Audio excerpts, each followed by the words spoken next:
I'm really excited to be here today. So I'm going to be presenting on how do you write a book that will grow your business? And also because we are busy business owners, how do you delegate the task or what kind of support can you pull around? So if you are like me, I don't do my own business taxes. I don't do my own plumbing, right? I delegate those tasks to people who are skilled. And so we're going to talk about some of the options as well. But first, and I loved that I got these questions when we were in our breakout rooms, is, well, how can a book really grow my business? How can that help? You've probably heard about it, maybe different podcasts. I've heard there's some national coaches out there that talk about how helpful a book can be. And especially if you either have a problem that you solve for people in your business, or you have something that you want people to aspire to in their business. So things like business growth, business structure, or peace of mind for business owners. If you are in the healthcare or counseling fields, they have that problem and they want the wellness out of it. So there's a lot of different applications. And I'm seeing more and more how business leaders are really capitalizing on their book. So before we get started, I wanted to share a little bit about me. So I'm really focused my business. I'm going to give the backstory in a minute, but really on helping aspiring authors grow their business through either a private book workshop where I help guide a lot of the decision making and put together what I call a chunky outline. A book is more like building a house than remodeling a room or painting a wall. So if you've done blog posts or if you've done email marketing, you probably understand the writing process, but a book is just like 100 times bigger and more complex than that. So sometimes people just need to know where to start and help with those decision makings. I've also started working with business owners who they're just too busy, or they're numbers people, or there's something going on and they just want to delegate the task. And so I've been helping with that as well. Interestingly, I didn't ever seek these out, but I've been continuing to get interest from different Fortune 500 companies in our community for either keynotes or trainings or things like that, because there is this growing interest in the power of storytelling. And I just love that. I've seen research that says you're 22 times more likely to retain a fact or retain information if it's encompassed in a story. So I think that some of these global leaders are really starting to hone in on that fact. And that's why it's so helpful in books as well as sales. So before I started StoryStruck Marketing in 2019, I was a newspaper journalist. I worked in multiple states around the country. I probably would never have left journalism except for the industry sort of collapsing in on itself. And I loved it. So I wrote articles. I was working at a high level. You can see me at Kennedy Space Center, where I used to live in Florida by one of the last shuttles. I was interviewing a presidential candidate in the bottom left. I helped grow and develop a live storytelling project at the Des Moines Register, won national and regional awards. And in that time, media was really changing. So we had, when I started journalism, I wrote a print newspaper story, period. Didn't write the headlines, didn't take the photos, didn't write the captions. All I did was write a story. By the time I left, I was also producing a television documentary that went out to 3 million homes in Florida. I was recording radio stations for an NPR affiliate in Florida. I was doing live events. And so it just, the way that we tell stories has really changed. And what I realized as a newspaper reporter is once you hone your story in one medium, and I love writing because it provides the most clarity of thought, then you can adapt it for a keynote. You can adapt it for video. You can adapt it for audio. You can adapt it for a presentation. But the story itself doesn't change. And that's why it's so versatile. And that's what I love about books, is it really clarifies and gets all of that content and story together. So how this all came about. So as a newspaper journalist, I have been approached many, many times over the years to help someone with their book. And I always said no. Books are big tasks and they're big projects. And I know a lot of people aspire to write a book, but very few of them, somewhere between like 1% to 3% of people who aspire to write a book actually write the book. And so I kind of knew this going in. And so it wasn't until I wrote my own book, which is not about business at all, but I just want to show this as sort of proof of concept that you can write a book. And this is going to be released in July. It's really more about my own experience with faith and how I have taught people to share a story so that people lean in instead of being pushed away, because nobody likes, whether it's politics or religion or anything else, they don't like to be told what to do or how to believe. And so I really focus on how to walk around that in that book.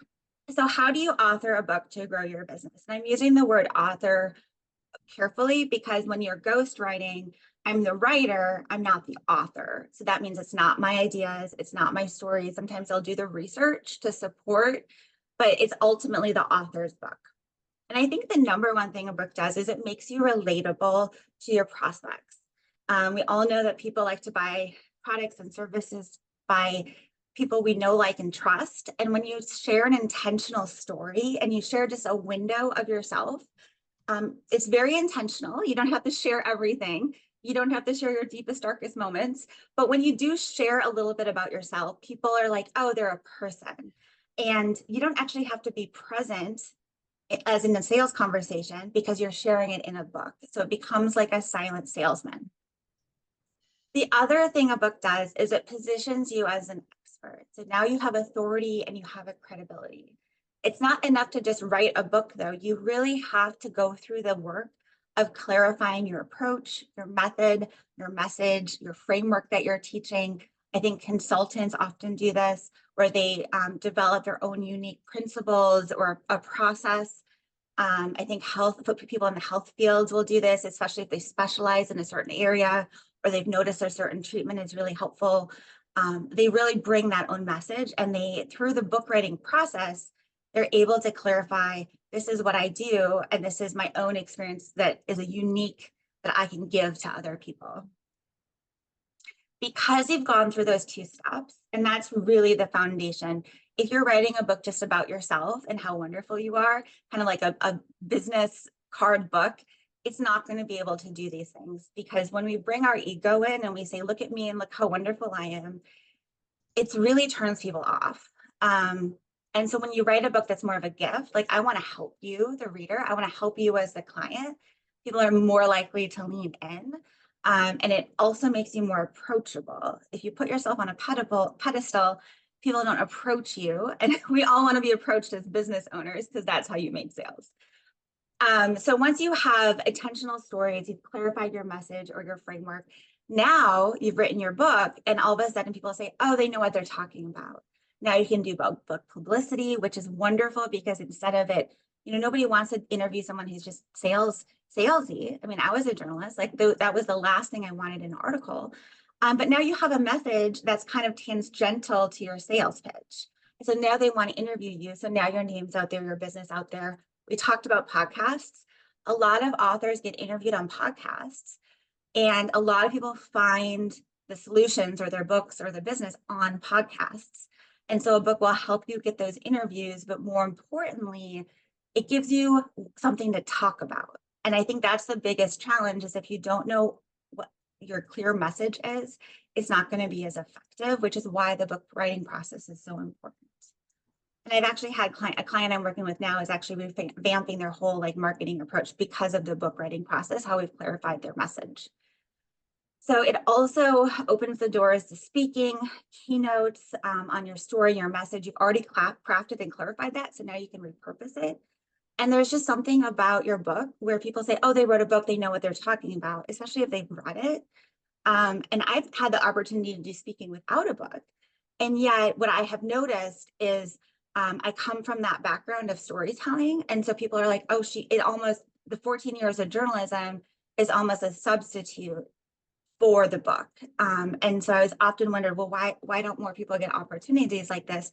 And I think it's because they need something that would be akin to what a book would do. And that ultimately, if you have those four things, now you have your marketing funnel. Now you are able to reach people, and the people you're trying to reach are saying, oh, how can they help me, using what they know about health, what they know about growing a business, what they know about leadership, what they know about their creating a healthy family, whatever it is. People have a problem, and they're either looking for someone to help solve their problem or help get inspiration so they can solve their own problem. And when you have these four things, it really clarifies that. So I wanted to give you some sales examples. I'm actually going to walk through 6 of them. And really, again, the foundation is having all of those pieces in your book so that if you look at the bottom right, they trust you, they believe your approach will help, they believe you can help, whether it's you individually or your business can help. And then you're building that sales funnel. And so just like marketing, a percentage of them will enter your sales funnel and you can scaffold it down to your business. So silent salesman, because you're showcasing your personal and approach, when somebody looks online for help, and then we've all probably done this if you listen to podcasts or Google, you're looking for a solution and you find the author, you find the book, maybe you buy the book, maybe you just listen to the author, you listen to audiobook, but you are entering into that engagement and you're spending a lot of time with that author who now you start trusting. And it almost, you can almost skip that first sales step or some of that networking steps because they're coming to you right through the Google or the podcast search. The other option is, and I'm seeing this, I have a few book giveaway strategies, is that you're a speaker now, you're giving a presentation, you're on a panel, and especially if you are self-publishing, which I am encouraging some businesses to do, if they want to give their book away, is you're buying this book at wholesale. And you can now give the book to the audience that you're speaking to and say, hey, I just want to give to you first. You're in this keynote because this is of interest to you. I can only share so much in a presentation, but everything I know about this problem is in this book and I want to help you. And that really allows people to lean into you and want to know more about you and your business.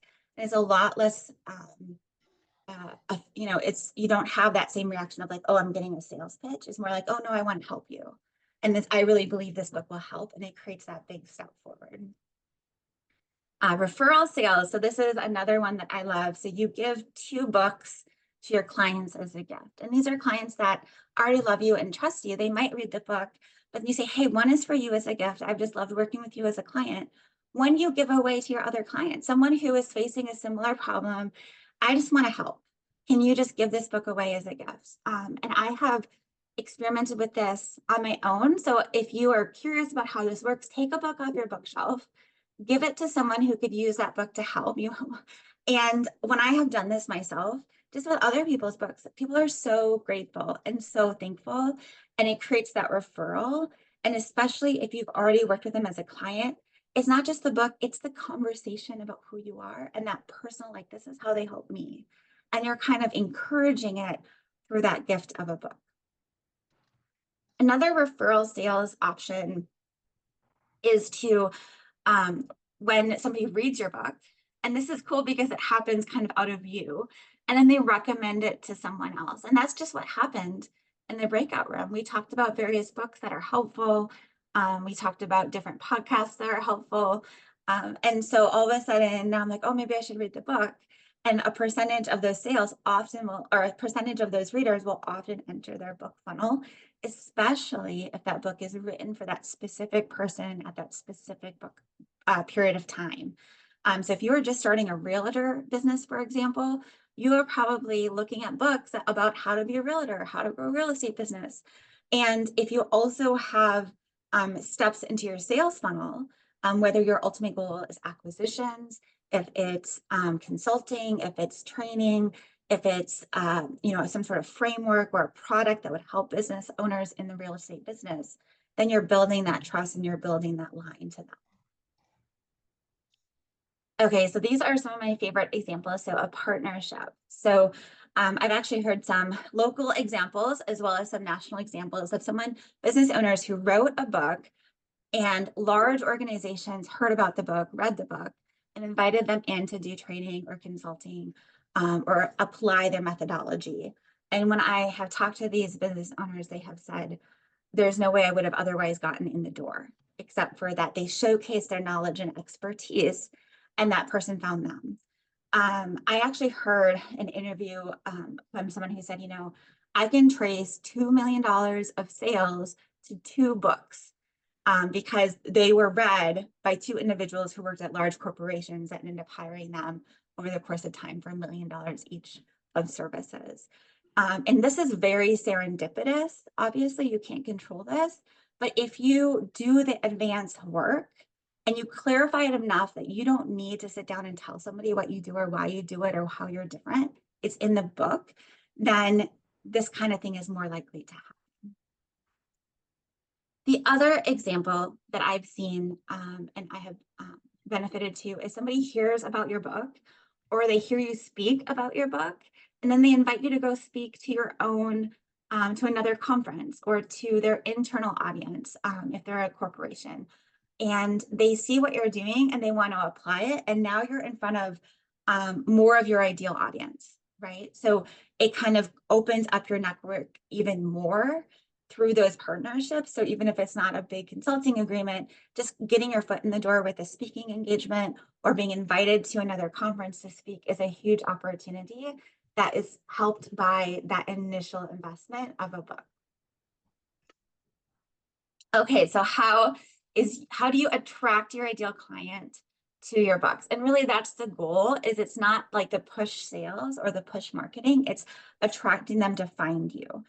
And so really, there's someone really wise who talks about your book is for a specific person. It's not about a topic. And that's like a misnomer that a lot of people realize. Now, this is like the Bible in journalism. Like it's your stories are for your reader. What does your reader want? What are they feeling? What do they want to know? Why do they care?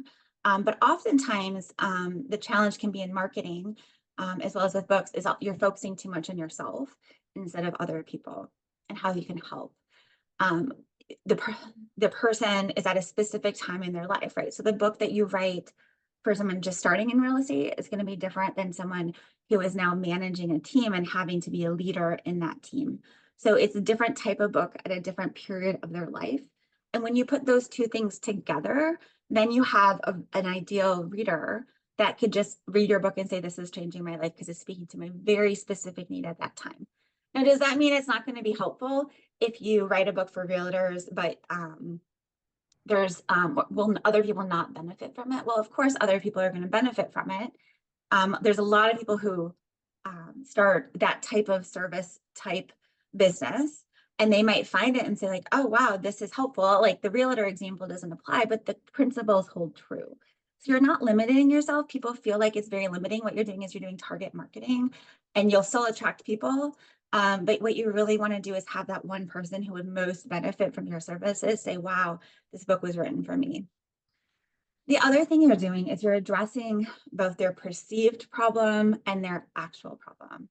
So like if you're a realtor, you might say, man, I just need sales. Like I just need sales. Well, there's a lot of things you need to do before you can actually get a client. And so you're not only addressing what their perceived thing is, and that might be the real problem, or it might be a symptom of their problem. You're also addressing that actual problem that you can solve. And that's one of the reasons why it's so helpful and why so many books talk about the mindset or the decision making or how to think about a problem before you actually solve a problem. Your ideal client trusts you because you've written a book. So you're not only sharing, a story and your teaching points, but you're empathizing with their worries and their fears. And that really helps build trust, especially if you can share a moment from your own life. It's not always possible where you have experienced that worry or fear as well, or you have experienced or you have helped a client through that. Because people, if there's emotional challenges, those have to get addressed first before they can do the practical. And I'm sure some of the counselors and mental health professionals can talk more about that. But that is oftentimes where a book will start in the beginning. Again, like I said, you're 22 times more likely to remember a fact or a figure or a teaching point if you share a story. And really honing in on the best story for that teaching point is part of the book process. And then importantly, you end up developing your own unique approach or framework. And I've been helping some clients do this, where they kind of have a sense of what they do, or they even have a process, but it's not really like a methodology that could be for a book. So we either expand it or we hone in on it and we really say, okay, is it doable? Is it applicable? Is this something that we can deliver by the end of the book? All right. So what kind of book should you write? So there's actually a lot of different types of books. A lot of people start here. They say, well, I'll write a memoir or a teaching memoir. One is just sharing their story as it happened, and people are learning from the story. Sometimes it's more you go through the story and then you stop and you say, and here's what I learned about it, and you're more direct. But what all of these have in common is they have a specific reader and they have a specific problem that they solve. And you have this promise of the book where you're taking somebody from the beginning, whether it's that pain point or it's that inspiration that they want, to the end, which is the solution or the approach, or you're sharing how you did it. If you've ever read it, a business memoir of a leader, a lot of times they'll share the ups and downs and you can learn along the way. What's interesting is you can apply that book or that concept in 4 different ways, or some combination. You can have memoir. Prescriptive book is where you really talk about here's how to do it. So one of the people in our breakout talked about Traction as an example. That's a prescriptive nonfiction. It's providing a specific framework and ways to talk about things. You can do a fictionalized story. There's actually a number of business books where it's more of a they're easy reads. They're not supposed to be hard, but they're really showcasing here's how it works. And we're, a lot of times it's very simple business strategies that they're applying, but the goal is not to have a really dense book, but one that just showcases kind of the breadth of the journey that you might take somebody on. You can also do collection books, collections of short stories or different things, or kind of mix and match. And one thing that's cool about collection book, if you think about how, like a referral network, so sometimes, realtors, attorneys, CPAs, they're all serving the same client. They create these referral books. Well, you could all contribute a few chapters and then address the holistic need of a client.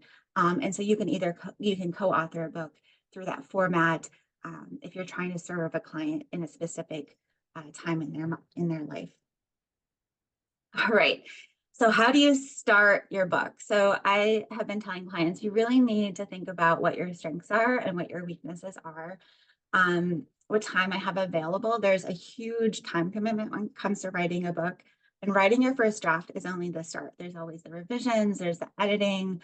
So you have the structural editing where you're rearranging the chapters. You have the line editing where you're rearranging and making the lines better. You have the copy editing where you're looking for grammar, proofing to make sure it's laid out properly. I mean, it's just the beginning. And there's a lot of things you can outsource, but it's really important to think realistically about what time you have. And then what resources do I have to support my book? So there's different resources, whether or not you are bootstrapping it and doing it all yourself, or whether or not you're sort of doing the full service delegation. One thing to ask about yourself is like, how much writing have I done in the past? And how much do I like writing? So that's the big one that I think people underestimate ends up being a lot of writing and rewriting in the process. Option 1, you write it yourself. So this is the lowest cost. It's probably the biggest learning curve because you're doing the research of how do you structure a book? How do you make it make sense? How do you make sure that what you're writing about is actually good, that people read it? If you've ever read a self-published book by someone who has not gone through a structured process, it ends up being from the birth to to that moment, and they just share everything, and that is not helpful to the reader. You want to be very selective about what scenes you're choosing and how you open and close the book and what you're sharing, what you're leaving out.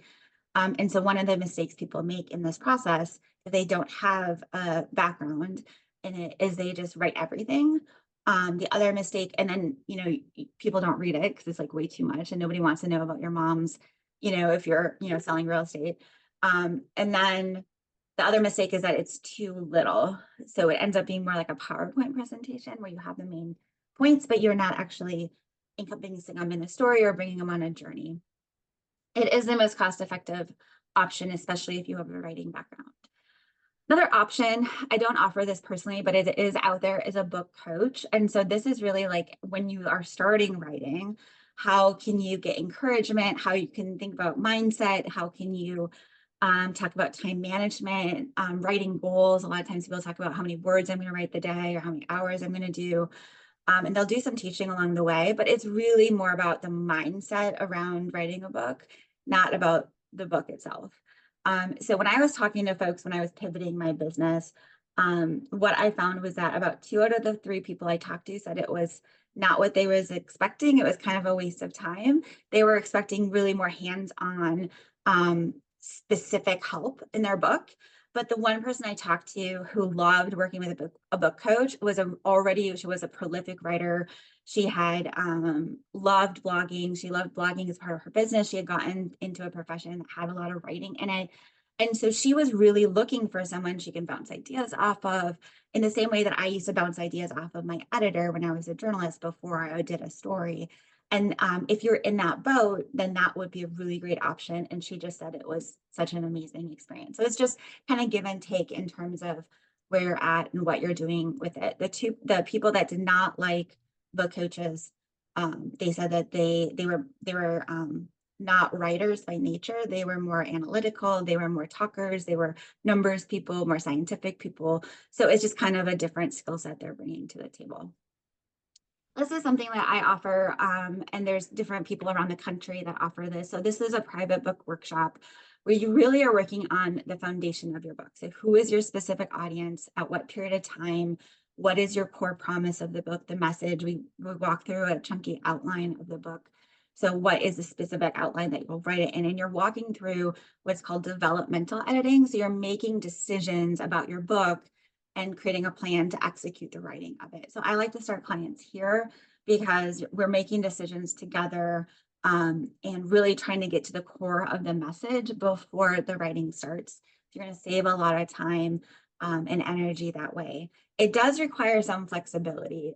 I have yet to work with someone who writes the book they start off saying they wanted to write. And even through the writing process, you're going to continue to refine it and change it. And it's just a very fluid thing, which is very different, especially if you're sort of like a point A to point B to point C person. It's a very different, creative process is very different than like an equation or a math process. So it does require some flexibility. The fourth option, and I'm doing this with clients as well, is ghostwriting. So this is where you've said, I want to delegate the book, and I'm still the author. My name is still on the cover. This is my material. This is my way of thinking about it, my approach. I keep all of that, but somebody is helping me write it and structure it, and they're doing it through an interview process. And I think that's why there's so many former newspaper reporters that are going into ghostwriting, as I've done a lot of research nationally. It's very, very common, and I think that's why I love it so much. You're delegating 90% of the work. You still have to show up to interviews. You have to provide material. You have to share your thoughts. You have to read what was written and refine it. But 90% of the heavy lifting is off of you. It's very similar to building a house. You still have to make decisions, and you still have to think about what you want to do. And yet you're not actually the one pounding the nail into the board. Typically you're hiring someone who has a track record of clear and quality writing. And this is the most likely to actually finish writing the book. And I think that's why a lot of people don't finish their books. When I was doing research, 50 to 90% of business authors have ghostwriters. They don't do their own taxes. They're not building their own houses. They're not writing their own books. And this has become more and more transparent, especially after Prince Harry's memoir Spare came out, and the ghostwriter did a bunch of interviews. And there's just been a lot of people who have come out and said, well, obviously I don't have time. The transparency is becoming more realistic now. The cons are this is the most expensive option. It's difficult because you not only need to find someone who has good writing skills, but the interviewing skills are very, very important. The reporting and the research skills. I mean, you need both of them, because otherwise what can happen is you end up with a book that isn't really about what you want it to be about, because they didn't pull the information out of you and clarify it in a way that actually reflects what you're doing. And then this is, capacity becomes an issue. I can only do, maybe 2 or 3 books a year for ghostwriting. And so, a lot of us have wait lists, and it's a capacity issue to some degree. And so you want to think ahead in this option when you can. All right, so that was my presentation. Do you guys have any questions? Yes, I do. I'm Vicki. If you've never, of course, written a book or considered writing a book, what would be the very, very first place would you suggest, just in general, to start? Who is your audience? Who are you writing the book for? How are you trying to help? It would be other therapists, helping other therapists. So what is the problem? At what point in time in a therapist's career can you serve them? So it could potentially be growth or burnout, Those are two different capacity. books. That's the challenge. Those are two different books. If you're trying to grow your therapy business, that's one solution. It's one problem, one solution. If you're trying to Uh-huh. help them stay in because there's burnout, that's another problem and another solution. And that's why like the developmental book coaching is so helpful, is you have to really think about which one do I want to focus. Now you could write 5 books if you liked writing books, but you have to kind of constrain it first before you expand it. And then, so then my question is, how does your book align? How do those problems align with your services? Like what services in your business do you offer? Yeah, so just thinking about those things. I appreciate a good place to Yeah, start there. yeah. Sometimes this like aligning the problem with the services will help get you there, because you'll say, okay, well, where's the first place they would enter my business? And if there's more people who are reaching out to you for help, starting there, that might be a good place. Or if you're for some reason your services are more aligned with the burnout, then I would maybe start there. So you're trying to kind of align everything together is really the goal. And that's why the developmental editing, the book coaching or the book workshops are so helpful, because there's so many like upfront decisions to make. Nice job, Mackenzie. Thank you. I just love talking about it. It was very unexpected. When I joined the program, I was doing a full marketing agency. That's something that Terrence does with his agency. And I just kept pivoting and changing and thinking like, how can I best serve people, serve my clients? And this became something I wasn't expecting, but I just love doing it. It's so fun to talk about. And there's very few people in the Des Moines area that I have found that do it and do it well, because because it does take a level of skill and experience to do it well. So I just love talking about it. So, okay, Tiffany, I see that you were asking um, about a budget for a book. This is so hard. So it's kind of like building a house. So I typically take people through the book coaching process, which is like a flat fee. It's on my website. You can go look at it at storystruckmarketing.com, because then you have the framework. But if you're going to be doing book ghostwriting, there's so many factors. Like, how many people are you interviewing? Or am I doing independent research? Like, there's so many factors into it that it's hard to say. It's really more of a customized service. But like that starting price is a flat fee. So that would be something to think about. And I'm having people either take that and write it, or they're taking that and moving to the ghostwriting process. I think there was another question. Is it reduce your anxiety and overthinking the topic? Yes. So I love that. So there is so much anxiety around book writing and ghostwriting. And I actually saw a statistic that said that people who are more likely, they write the full book and then they're like scared to publish it. And so that is a very real thing. But yeah, you just need to really hone in on how you can best help the people in front of you, and that's going to serve you really well. How do you compete with the celebrities out there who have this just automatic, how many followers are going to know about their book in an instant, and your 2,000 followers on Instagram, or your 500 followers on Facebook, or how do you start that process when it comes to, back up a second, how far in advance do you start talking about this book that you're going to release, so that it's not like release day and nobody knows about it, but you don't want to talk about it now if you haven't even started writing it yet? Where does that like advertising, marketing for yourself begin, where it's not too soon, but it's not too late to get the ball rolling with that? That's a really good question. I can address both questions. And there's kind of there's 3 ways to approach it. So when I was looking at ghostwriting, most celebrities have ghostwriters, and I was researching, and I made some connections in the publishing industry, because I was like, oh, maybe I'll just do that. Most celebrity books don't do well. They don't sell very many copies, which was really surprising to me. They have these huge platforms. And I did some deep dive into, there is a lawsuit in the publishing industry for a monopoly, and you can have 1 million followers on social media and like nobody will buy your book.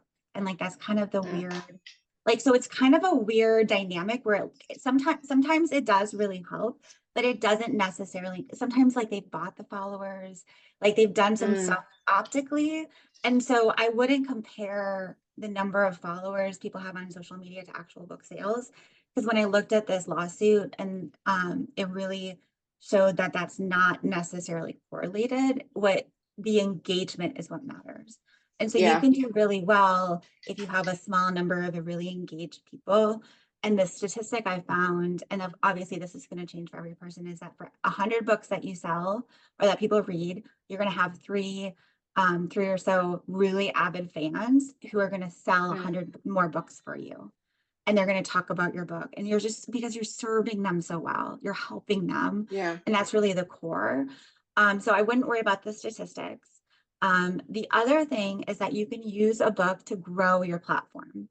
So in my own book and some of the books that I am working on for folks, they don't necessarily have a big platform online, but they want to grow it. So there's things you can Mhm. do in the book that will start a digital funnel where they will go to your website to download a free resource or things like that. And all sort of connects and they enter your funnel that way.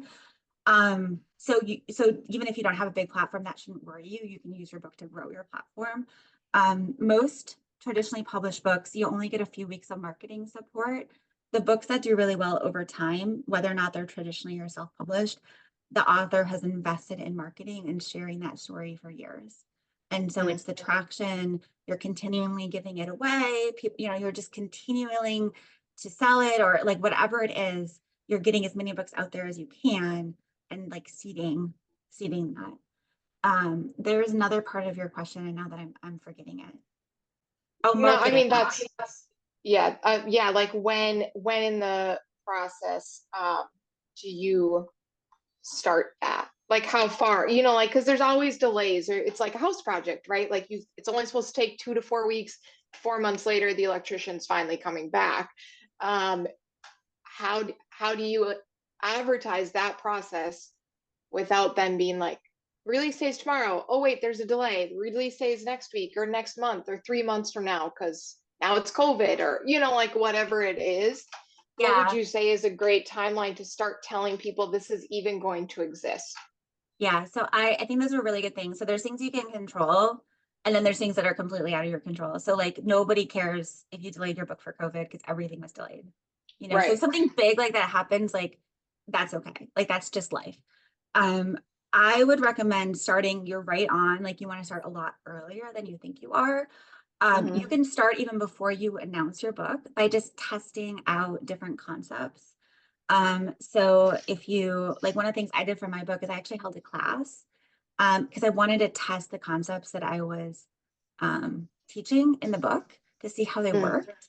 Mm-hmm. And that was awesome because I not only clarified my message and my framework, but then I had these like growth stories of Yeah.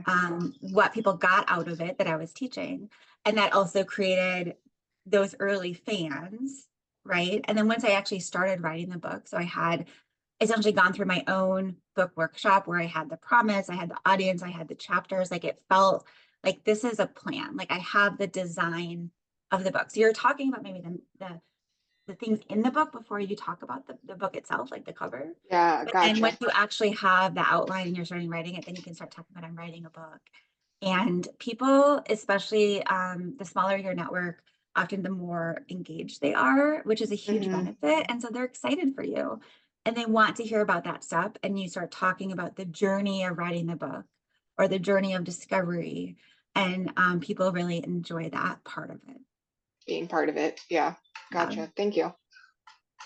Thank you everyone for jumping in. Thank you, Mackenzie, for joining us and presenting this morning. Awesome. Well, thank you so much. I really appreciate it. And you guys had some really great questions. This was really fun.